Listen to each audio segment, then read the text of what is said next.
What's up, everybody? It's LP here with another episode of Cincinnati Fan Talk. As always, you can check us out on Twitter. That's Cincy_Fan Talk. Again, that's Cincy_Fan Talk. Thanks to everybody for checking us out here on Anchor. You can also catch us on Apple. You can catch us on Google. You can catch us pretty much anywhere where you can find a podcast. Thanks to everybody checking us out. Trying to build the fan base. It's starting off kind of slow. I probably should post more. Haven't been posting a lot.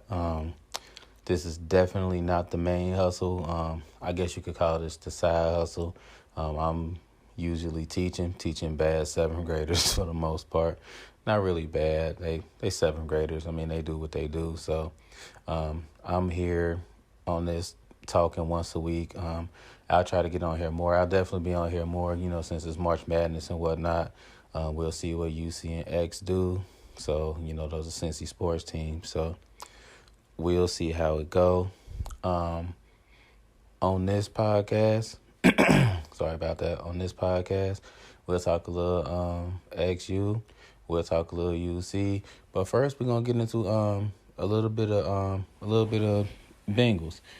It's been a long time since I've been excited about the Bengals and the Reds at the same time. It's probably been a long time since you've been excited about the Bengals and the Reds at the same time. I've been scanning my brain trying to think about the last time I've been hyped up about the Bengals and the Reds in the same season, being hyped up about them. I can't think about it. I'm not processing a time recently that I've been excited about both teams in the same season being good. I'm not expecting the Bengals to be good this season, but I'm excited to see them play. Now, if you really think about it, on the surface, you would think that the Reds have more pressure on them to be good than the Bengals do. I mean, you would think that the Bengals just really have to, just go out there and have, some semblance of a good team.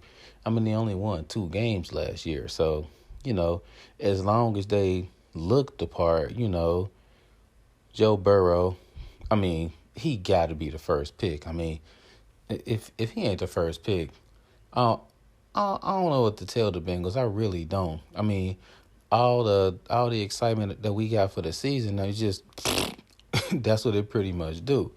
That's what I would think. But as long as the Bengals go out there and give us a good show, give us about 5 or 6 wins, that's what you would think would, amount to a good season. Whereas the Reds seem to have gone all in, with all the free agent pickups that they made. They made some progress last season. So you would think that the Reds, they need to make the playoffs. That's what it looked like on the surface. But you in Cincinnati, and we talking about the NFL. And you got to remember, the Bengals, before their little 2-3 year drought, we talking playoff appearance after playoff appearance after playoff appearance, no wins.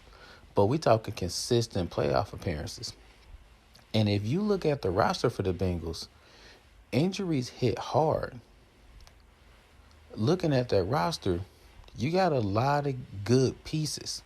You got a lot of solid pieces. So you do a deep dive and you remember, we talking about the NFL here.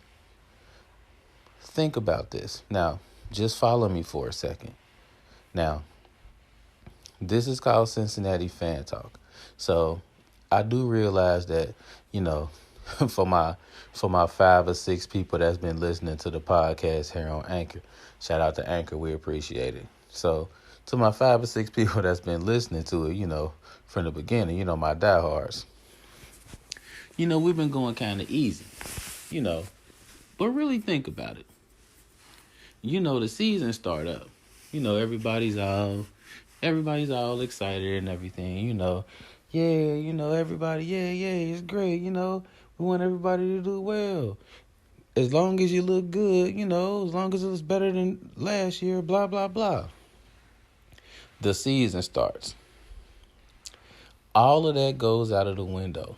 And all of these fans that's showing you love and they want you to just do okay, in Cincinnati, those fans turn venomous. And you know what we talking about.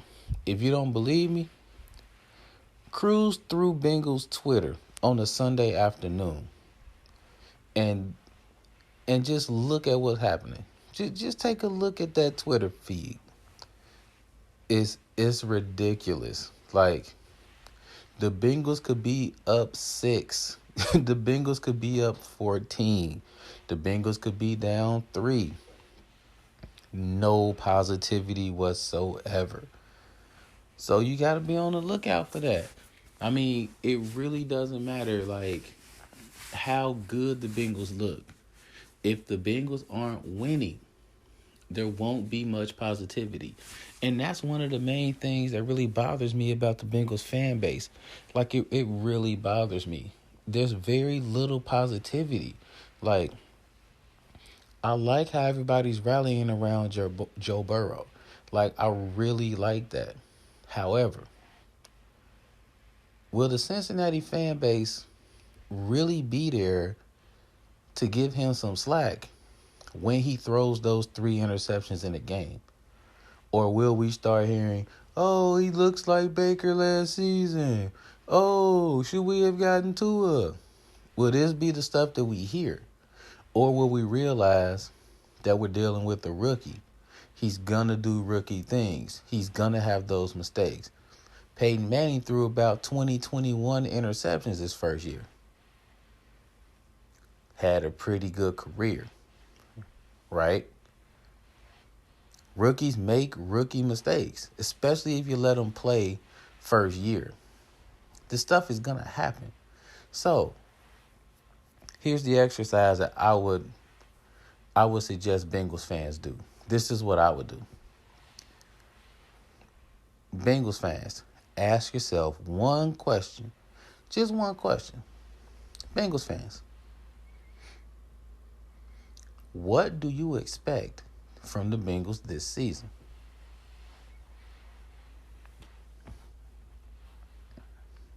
That will be my only question. What do you expect from the Bengals this season? Base your entire experience off of that.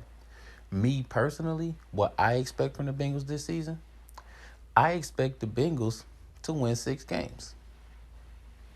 I expect a 6-10 season. That's what I'm looking for. Anything more than that, for me, is icing on the cake. Now, if we're talking long term, for me, personally, I expect in 4 years, well, I take that back. I expect in 3 years to be competing for a Super Bowl. 3 years. Maybe that's too fast for some people, but with the talent that we have now and with the talent that I expect to build, I expect for them to compete for a Super Bowl in 3 years. Now, playoffs, I expect that in a couple of years. But I expect them to compete for Super Bowls in 3 years. But if we're talking this year, as a Bengals fan, I expect a 6-10 season. And you have to be realistic. As fans, maybe we shouldn't be realistic. Maybe we should expect the Bengals to win every game. And when I'm watching, I want them to win every game. Like, I'm not rooting for hey, I expect them to lose this game. I want them to win every single game. But realistically speaking, I'm like, hey, 6-10 will suit me fine. As long as the team is progressing, as long as they're getting better every game, that's what I'm looking for. Because it's a rebuilding season. And you got to root for your team, right? That's what I'm thinking. I just feel like there's a lot of negativity surrounding the franchise, and it makes me laugh when you see outlets, like ESPN and things like that are negative towards the franchise. And I'm like, you see that on Twitter all the time from people from Cincinnati. You hear that at work in Cincinnati. So why are you surprised when you hear it on ESPN? I mean, like, you say that to your coworkers all day long. Like, what are you surprised about? Like, I don't get it. So, I mean, I'm interested to see like how we treat the Bengals here in Cincinnati this season, and see if it's the same as how people are treating the Bengals, you know, around the town. It would be great if we could get 9 or 10 wins, but realistically speaking, let's see how 6 goes, and let's see how it goes. Let's see what we can do as Bengals fans to support our team. So let's see what shakes. I'm gonna take a quick break. Let Anchor pay some of those bills, and we come back. We'll talk about what you would do if you had the coronavirus and you had to compete in an Olympic sport. We'll be right back. Cincinnati Fan Talk.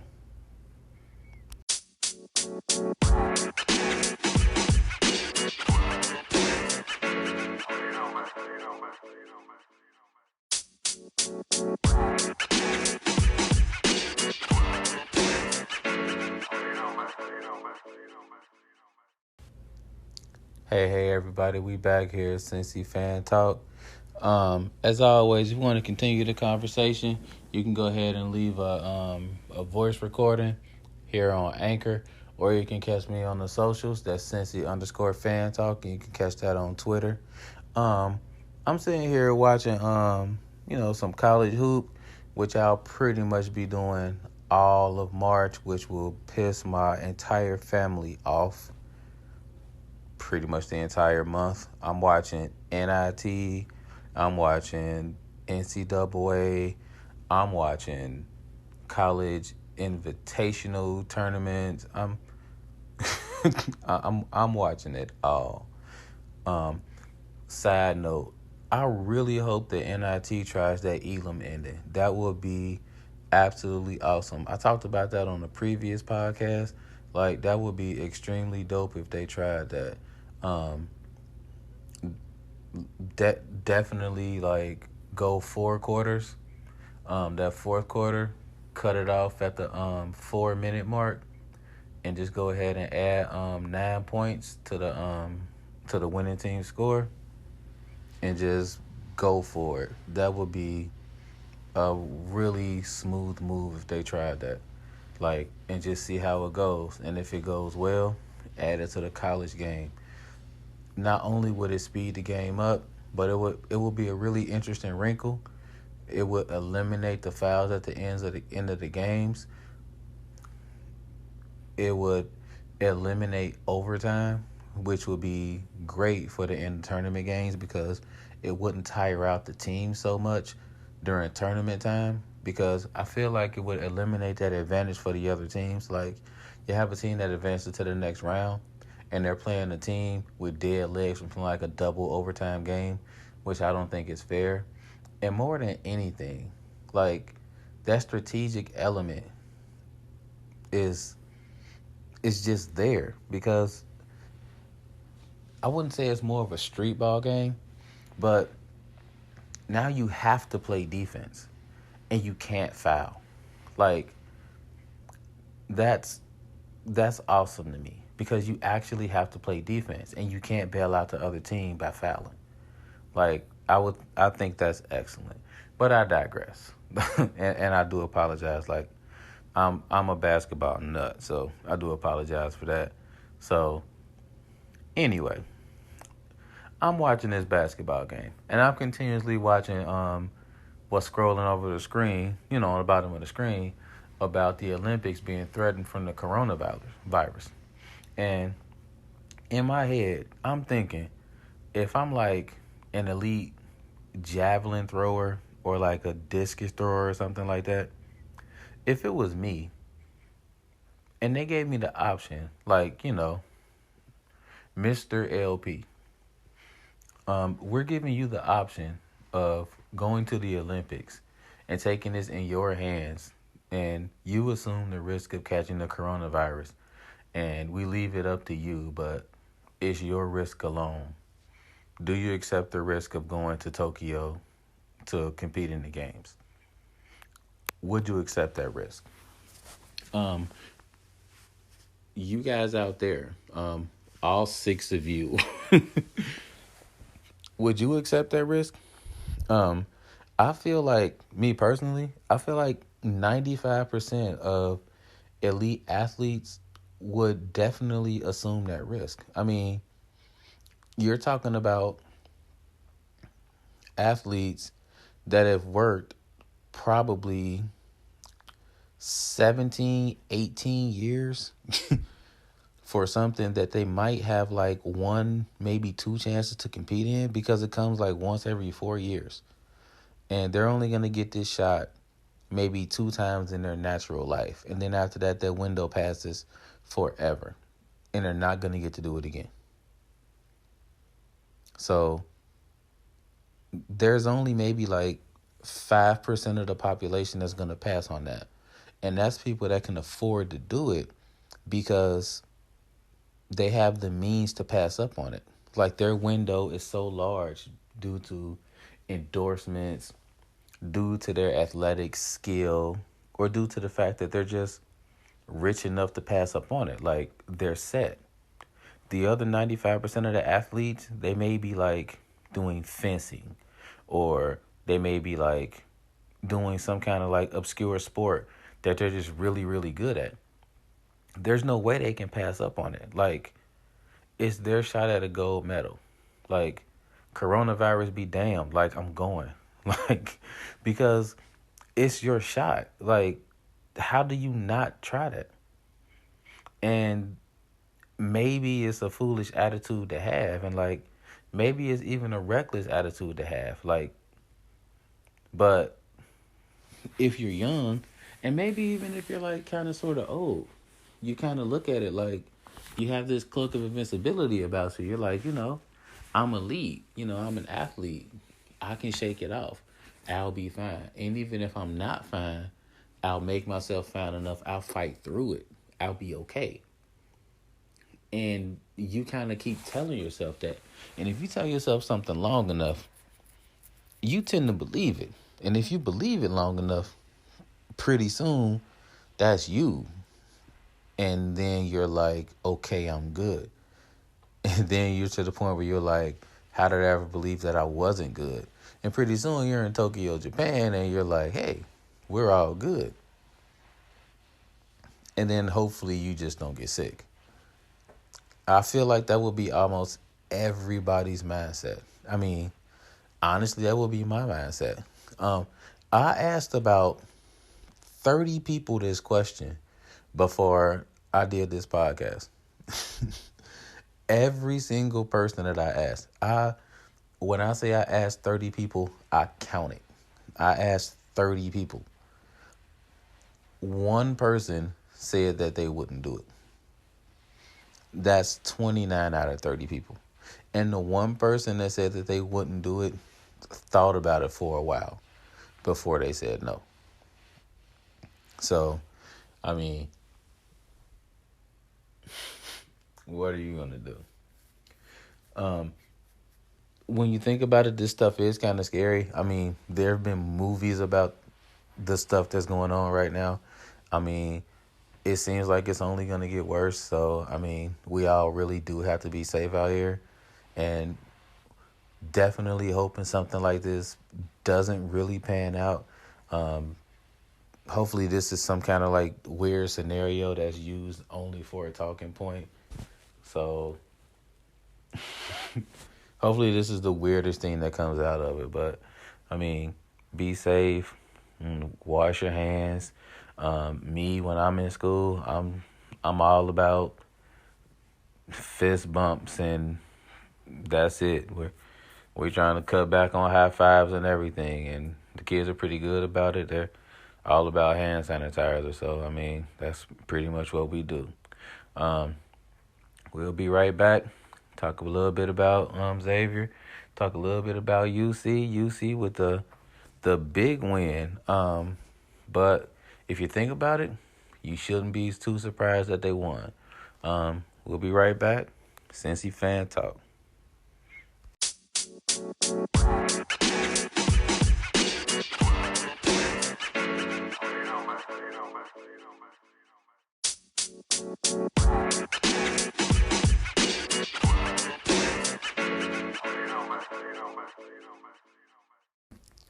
And we right back here, Cincinnati Fan Talk. Gonna chat it up here about a little bit of March Madness here in Cincinnati. Xavier pulled out a nice little win at Georgetown. It was expected, but it was a little unexpected. Didn't expect them to have as much trouble as they had at Georgetown, but then again, Georgetown's kind of tough, especially at home. All those teams in the Big East are going to be tough, especially on the road. So you really can't take any of those teams for granted. Got themselves a nice little quad one win. So you got to be excited for that for Xavier. Xavier's probably going to make the tournament. Xavier should be in. Like I talked about in the podcast way back in January. Really wasn't too worried about X making the tournament. X, they were always going to have chances for quality wins. It was really about them at least hitting 500 in the league because they're going to be playing Seton Hall. You got Villanova. You got Marquette. You got Creighton. You got so many chances for quality wins, especially beating them on the road. You get 2 or 3 of them and you good.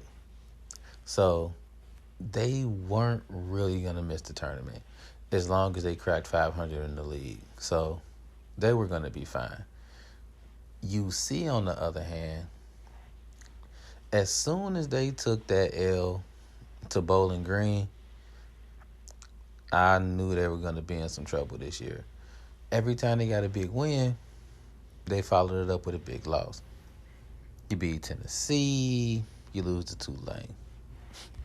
You get a big win at UConn, you lose to Colgate. It's just been like a crazy season for them. But, like I've been saying on Twitter, like I've been saying all year, they find ways to stay in games that they had no business being in. Even that game on Sunday, the game that they lost to Houston, they had no reason being in that game as late as they were. You getting out-rebounded by double digits in the first half. It was like you getting out-rebounded 14-4 on the road. You have no business being down 5 with 7 minutes to go. You really don't. But that's where UC was until the end of the game where they started getting ran out the court. But you got to give John Brandon credit. The only issue I had with Brandon, oh, by the way, my condolences for him losing his dad. That's tough. That's really tough for him to be coaching like that. So, condolences. That's real tough for him. That's a tough guy for him to be doing that, for real. That show his heart. So, for real. So when I say this, I'm definitely not judging his character. This is me just pointing out something I would have did different. That's really all I'm saying.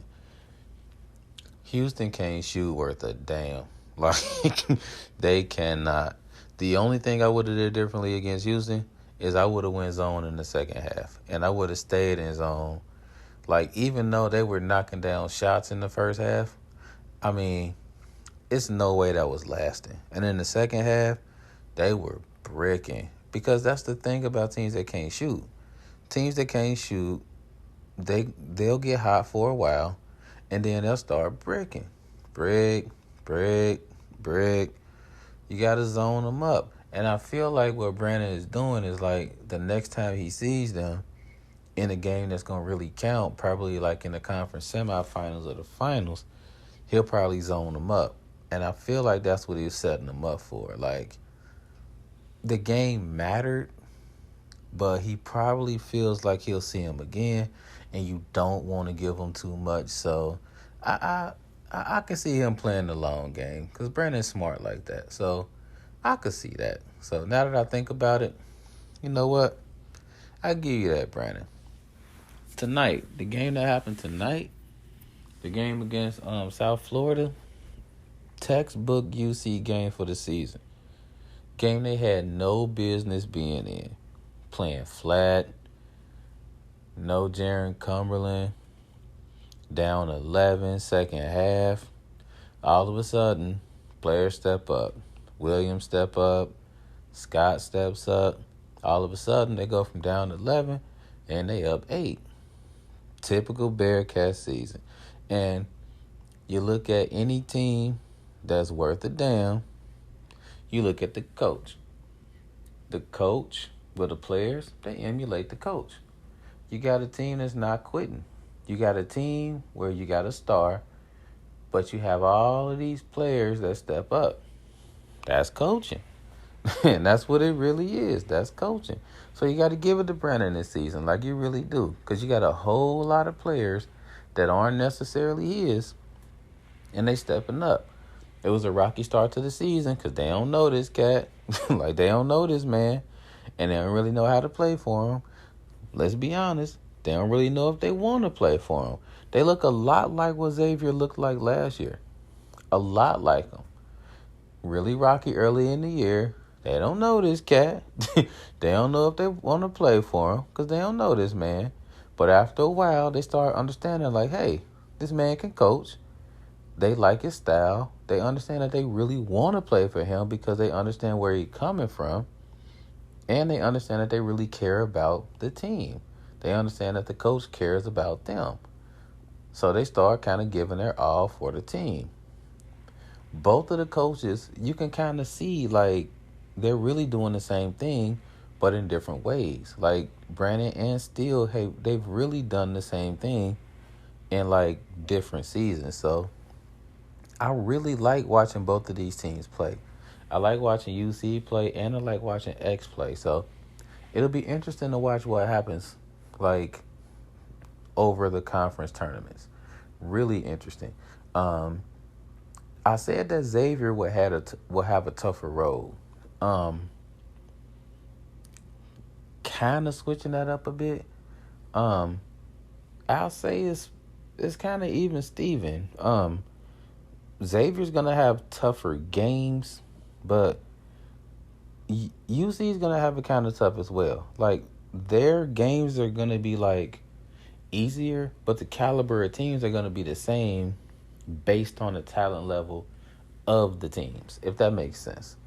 Xavier has a better team than UC does, but the talent level that each team is playing fits their teams.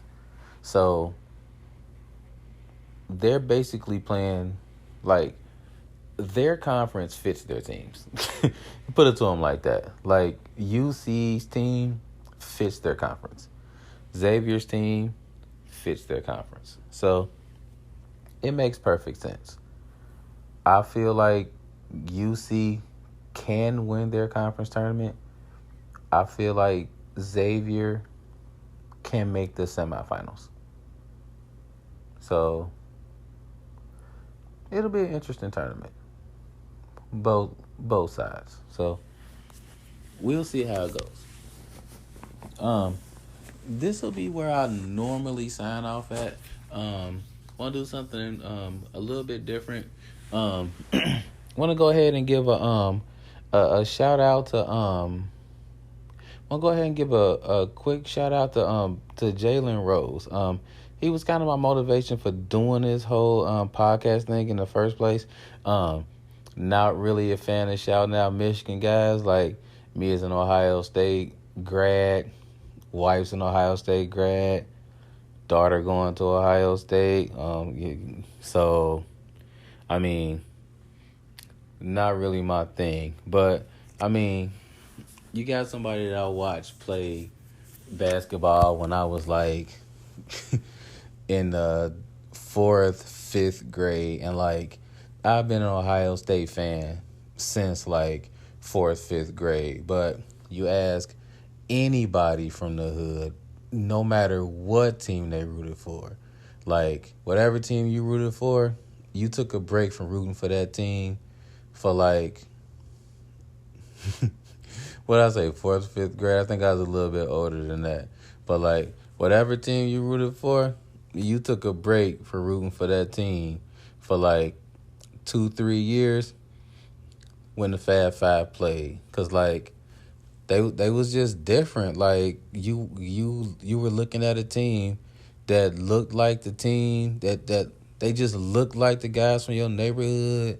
They walked like the guys that look from your neighborhood, that looked like your neighborhood. Like they dressed like them. Like they had that swag. I mean, that was them. Like, and as I got older, like I really appreciated how they changed the game.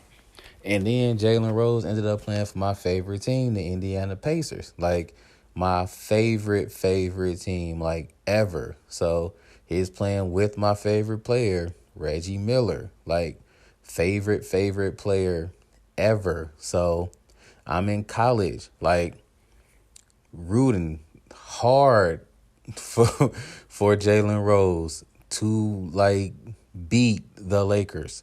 Like beat Kobe, like win, and like they couldn't pull it off. So it was like, hey, but those are still my guys. And like as I got older, like Jalen Rose kind of became even more like cooler in my eyes. Like as I got into education, he ended up starting like a school.